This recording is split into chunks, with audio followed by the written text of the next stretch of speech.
Seja bem-vindo novamente ao nosso canal. Para nós é um privilégio muito grande estarmos juntos para novamente estudarmos a Palavra de Deus. Hoje é um dia muito especial para nós, estamos muito agradecidos a vocês aí do outro lado. Nosso canal está completando 100 inscritos.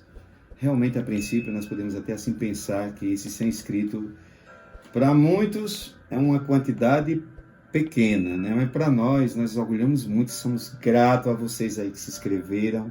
Continue se inscrevendo, clicando aí, se inscrevendo no nosso canal. Vocês que são apreciadores deste conteúdo, como também nós somos. Então, para nós é um privilégio enorme e somos gratos a vocês. E ficamos aqui a pensar o que nós poderíamos trazer hoje para estudarmos juntos nessa comemoração, nessa vitória.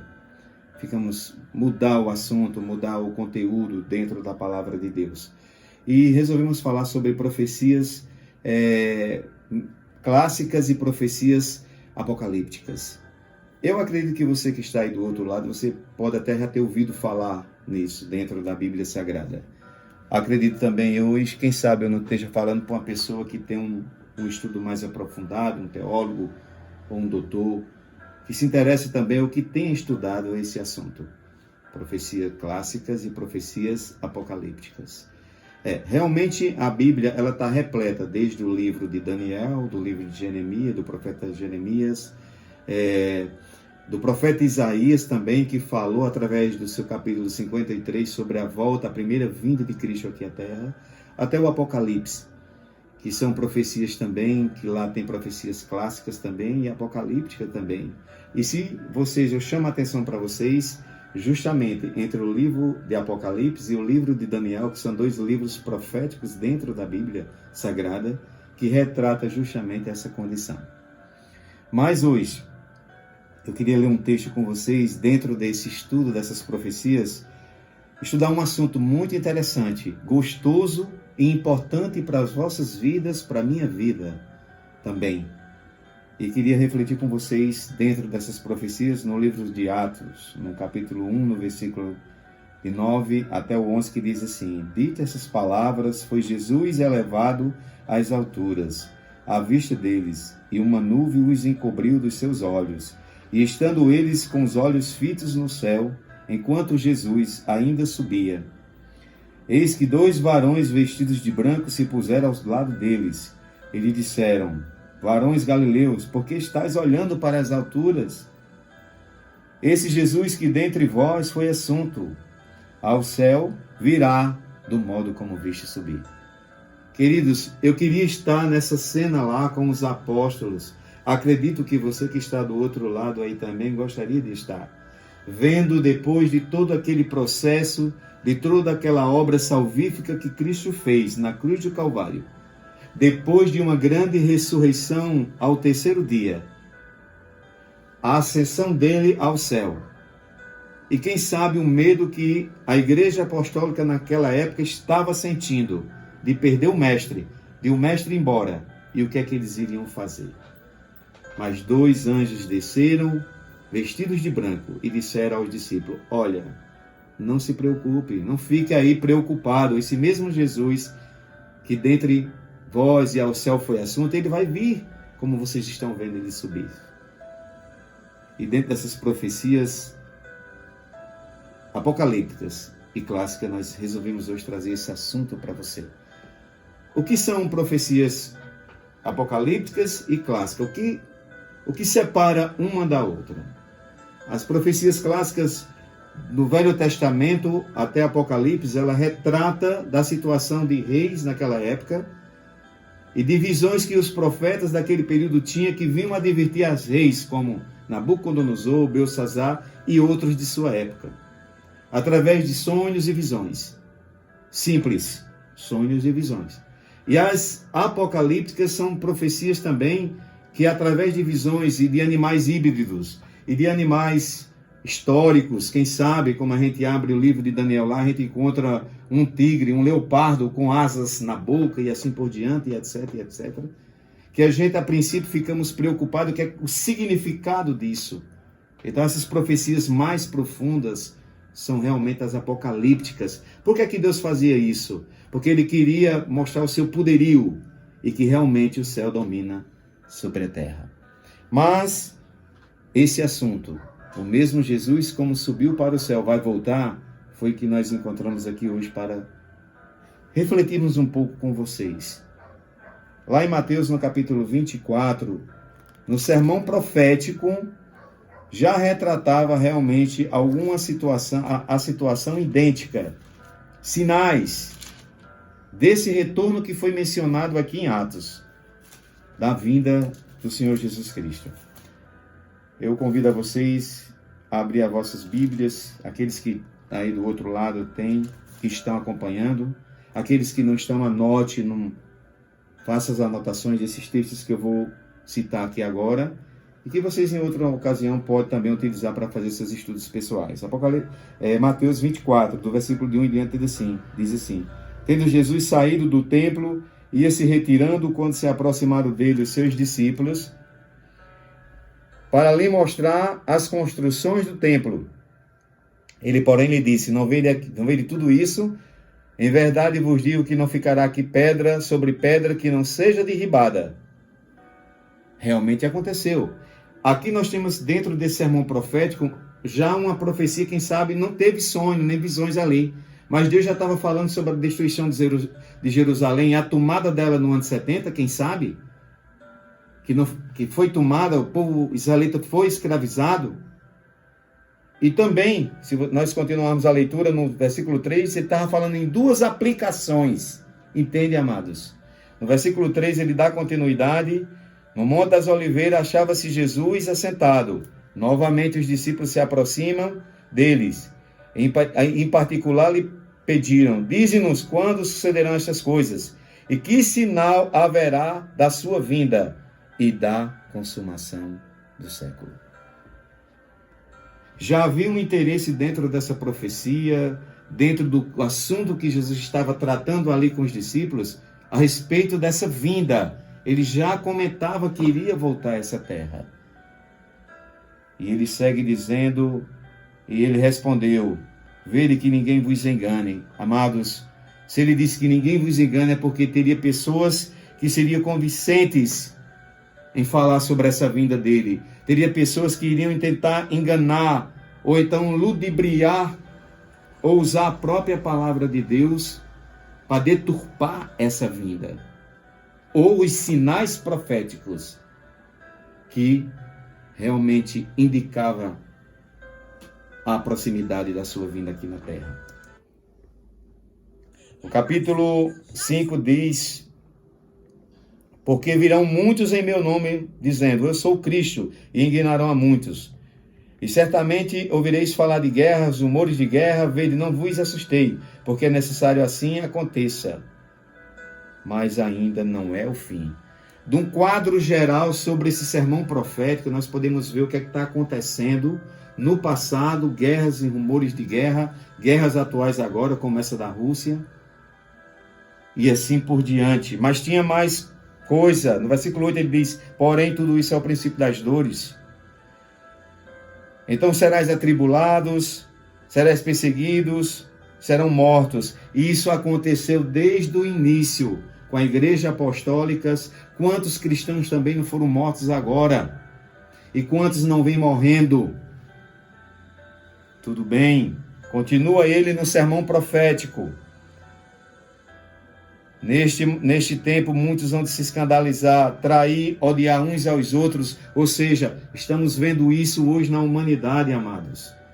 As pessoas não se amam mais. Foi trocado, como é que se diz assim, nós poderíamos dizer, há uma inversão de valores, onde o ódio predomina. E no versículo 12, queridos, e por se multiplicar a iniquidade, o amor de muitos se esfriará. O amor de muitos, não de todos. Outro ponto especial. A iniquidade está totalmente, tomou de conta, apontando o mais próximo, ou a mais próxima, à volta de Cristo.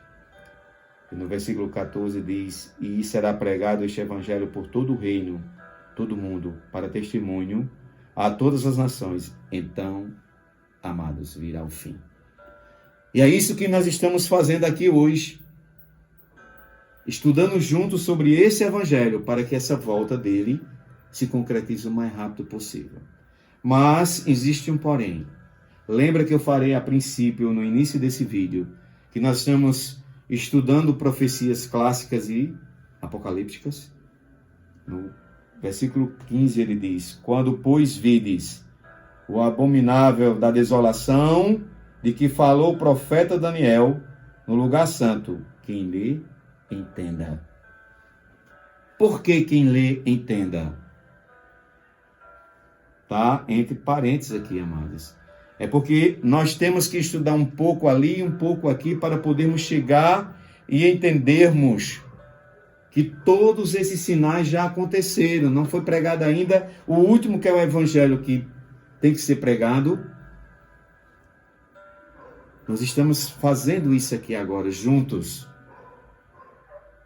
Mas lá em Pedro, no capítulo 3, queridos, eu queria compartilhar com você sobre um outro acontecimento ainda dentro desse assunto, muito importante. Pedro, ele falou para nós em sua segunda carta, no capítulo 3, ele disse, do versículo de 1 em diante, ele disse: amados, esta é agora a segunda epístola que vos escrevo. Em ambas procuro despertar com lembranças as vossas mentes esclarecida, para que vos recordeis das palavras que anteriormente foram ditas pelos santos profetas, bem como dos mandamentos do Senhor e Salvador, ensinado pelos vossos apóstolos. Tendo em conta, antes de tudo, que nos últimos dias virão escarnecedores com seus ensinos e com seus escândalos, andando segundo as suas próprias paixões e dizendo: onde está a promessa da sua vinda? Onde está a promessa da sua vinda? Porque desde que nossos pais dormiram, quem sabe desde o início, você que está aí do outro lado, ouve falar da volta de Cristo. Ele já estava advertindo que isso aconteceria, que você teria dúvidas, que pessoas tentariam mudar, colocar na sua mente que Cristo não ia voltar a essa terra para o restabelecimento de um novo reino. Não para destruir, eu quero deixar bem claro hoje, nesse início de estudo. Não para destruir ou o mundo se acabar, como muitas pessoas pensam. Sabia que as pessoas pensam isso, amados? Que muitas pessoas colocaram em sua mente que Deus, um dia o mundo vai se acabar. Meus pais, minha família, me educaram assim no início, quando eu não tinha conhecimento da Santa Bíblia. Que o mundo ia ser destruído. Ah, foi destruído com fogo, agora com água, agora será destruído com fogo. Foi destruído com dilúvio. Entende meu raciocínio? E outros já não acreditam, dizem: do mesmo jeito que está desde aquele tempo, está agora, Cristo não vai voltar. Mas, amados, vai voltar sim. Porque as profecias indicam isso. O profeta Isaías, no capítulo 53, falou sobre a profecia da primeira volta de Cristo. E tudo indica. E as profecias apocalípticas, encontradas-se no livro de Daniel e de Apocalipse, revela a volta dele novamente. Eu queria ler para nós, já estamos aqui no final desse vídeo, Apocalipse 1:7 para vocês. O que é que diz lá em Apocalipse 1:7? O último livro da Bíblia, considerado um livro de medo para alguns. Um livro que não tem esperança, um livro de assombração. Entenda meu raciocínio, para alguns. Mas não, o Apocalipse é um livro maravilhoso, um livro... Até a palavra em si significa... Apocalipse, o que é que significa essa palavra? Revelação de Cristo para nós. Uma revelação que foi dada ao apóstolo João. E que ela passou para mim e para você que está do outro lado. Olha o que é que diz no capítulo 1, no versículo 7. Eis que venho com as nuvens, e todo olho verá, até o quanto os ultrapassaram. E a todas as tribos da terra se lamentarão sobre ele. Certamente. Amém. E o que é que eu e você temos que fazer dentro de uma situação dessa? Existem 2 pontos específicos. Aqui nós estamos começando a ver alguma coisa, alguns sinais que revelam essa volta de Cristo. O que nós temos que fazer?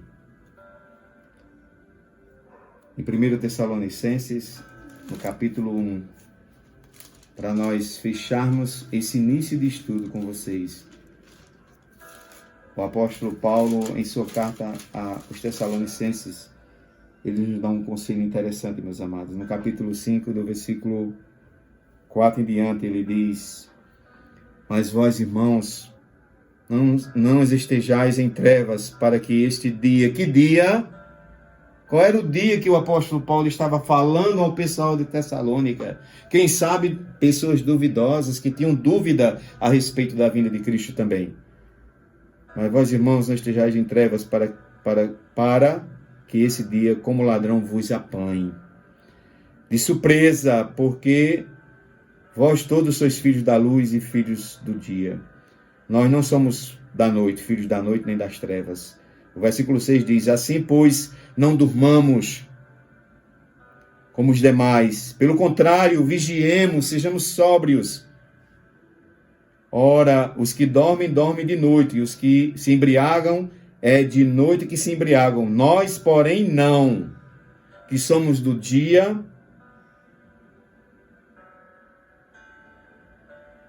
sejamos sóbrios, revestidos da couraça da fé, do amor. Interessante, da couraça, primeiro, fé, segundo, amor, e tomando como capacete a esperança da salvação, acreditando na santa palavra de Deus.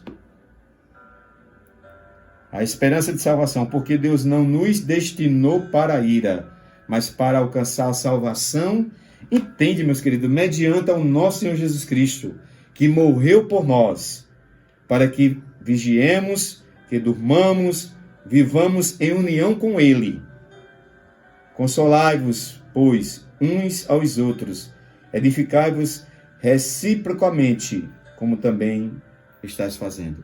Queridos, aqui nós fechamos essa primeira etapa com os conselhos que o apóstolo Paulo diz, com o início dessas profecias que a gente acabou de dar um rápido estudo aqui para vocês. E que a gente possamos nos preparar, vigiarmos, não ficarmos com medo, reprimidos com a vinda de Cristo. Não tristes, mas esperançosos, assim como os apóstolos tiveram lá quando ele estava subindo aos céus. E que no próximo encontro que nós tivermos aqui, nós vamos nos aprofundarmos mais sobre essa profecia, sobre essa junção apocalíptica de Daniel com o Apocalipse. E eu convido vocês para estar conosco no próximo vídeo. Um abraço, fiquem com Deus.